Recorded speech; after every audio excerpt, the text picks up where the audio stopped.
মানুহে কয় নহয় ক্ষমতাৰ কেতিয়াও অপব্যৱহাৰ কৰিব নালাগে আৰু ক্ষমতাৰ যদি অপব্যৱহাৰ কৰা হয় তেতিয়াহ'লে তাৰ নিশ্চয় পৰাজয় বা তাৰ নিশ্চয় অধপতন আহিবই।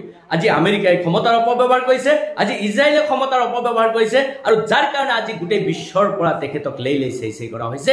আজি আমেৰিকাৰ যি মান সন্মান আছিল আজি পৃথিৱীৰ আগত ম্লান হৈ পৰিছে।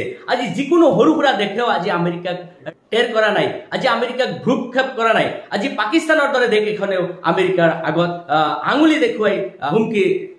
আপোনাক যদি কোনোবাই প্ৰশ্ন কৰে বিশ্বৰ আটাইতকৈ শক্তিশালী দেশ কোনখন, আপোনাৰ প্ৰশ্ন মুখত আপুনি ওলাই আহিব সেয়া হৈছে আমেৰিকা। আৰু এই আমেৰিকা বিশ্বৰ এনেকুৱা এখন শক্তিশালী দেশ যিখন দেশক চালে গোটেই বিশ্বৰ দেশবিলাক কম্পিত হয়। এই আমেৰিকাৰ বৰ্তমান ৰাষ্ট্ৰপতি হৈছে ডোনাল্ড ট্ৰাম্প। আৰু ডোনাল্ড ট্ৰাম্পে ভাবিছিল আমেৰিকা মানেই গোটেই বিশ্বই স্তম্ভিত হৈ থাকিব, আমেৰিকা মানেই গোটেই বিশ্বই তেখেতক নত স্বীকাৰ কৰি বৌ দিব। কিন্তু আজি বিশ্বখন এনেকুৱা হৈ পৰিছে যে কোনেও কাকো কেয়াৰ নকৰে, কোনেও কাকো ভ্ৰূক্ষেপ নকৰে। আজি আমেৰিকা লজ্জিত হৈ পৰিছে গোটেই বিশ্বৰ আগত। কিয় গোটেই বিশ্বৰ আগত লজ্জিত হৈ পৰিছে সেই কথাখিনি নিশ্চয় আপোনালোকে উপলব্ধি কৰিছে। আজি যিখন আমেৰিকাই হয়তো নিজৰ চতুৰতালিৰে বিভিন্ন দেশৰ লগত ইজৰাইলৰ হতুৱাই তেখেতে নিজৰ মুনাফা আদায় কৰিব বিচাৰিছিল, আজি সেই আমেৰিকা আজি তছনছ হৈ পৰিছে গোটেই বিশ্বৰ আগত। আজি আমেৰিকাক যিকোনো দেশে ধমকি দিছে, আজি আমেৰিকাক পাকিস্তানৰ নিচিনা দেশ এখনে ধমকি দিছে, আজি আমেৰিকাক তুৰ্কী নিচিনা দেশ এখনে ধমকি দিছে, আজি আমেৰিকাক চেলেঞ্জ মুডত লৈ ইৰাণে যুদ্ধ কৰি আছে। ইয়াতকৈ লজ্জাজনক কি থাকিব পাৰে?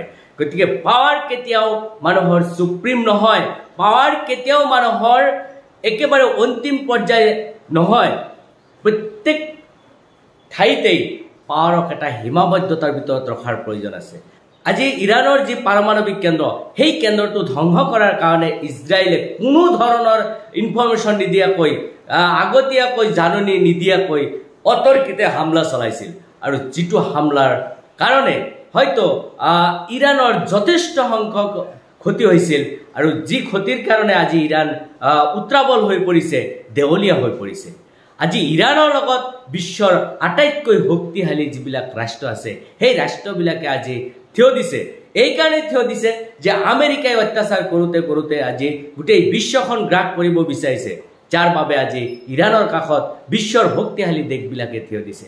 আজি ইৰাণৰ কাষত আহিছে ৰাছিয়াৰ দৰে শক্তিশালী দেশ, যি দেশে সম্পূৰ্ণৰূপে প্ৰতিশ্ৰুতিবদ্ধ হৈছে যে ইৰাণৰ লগত আমি আছোঁ। আজি ইৰাণৰ লগত চীনৰ দৰে শক্তিশালী দেশ এখনে সহযোগ কৰিছে। ইৰাণক আৰব আমিৰাৰ দৰে দেশবিলাকে আজি সমৰ্থন কৰিছে। হয়তো ইয়াৰ আগত দেখা গৈছে যে বিভিন্ন ইছলামিক কাণ্ট্ৰিবিলাকত যিবিলাক যুদ্ধ হৈছিল সেই যুদ্ধবিলাকত আৰবে বা তুৰ্কী বা ইৰাণে তেওঁলোকে সমৰ্থন কৰা নাছিল। গতিকে শক্তি কেতিয়াও কাৰো চিৰস্থায়ী নহয়, শক্তি সদায় সীমিত।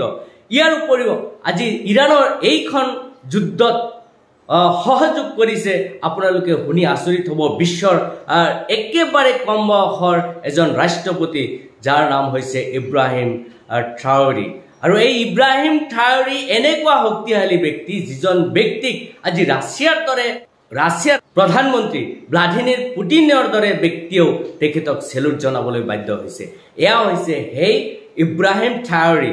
আৰু যিজন ব্যক্তিয়ে ফ্ৰান্সৰ পৰা এটা অংশ উলিয়াই আনি সি নিজে শাসনৰ তলতীয়া কৰিবলৈ সক্ষম হৈছে।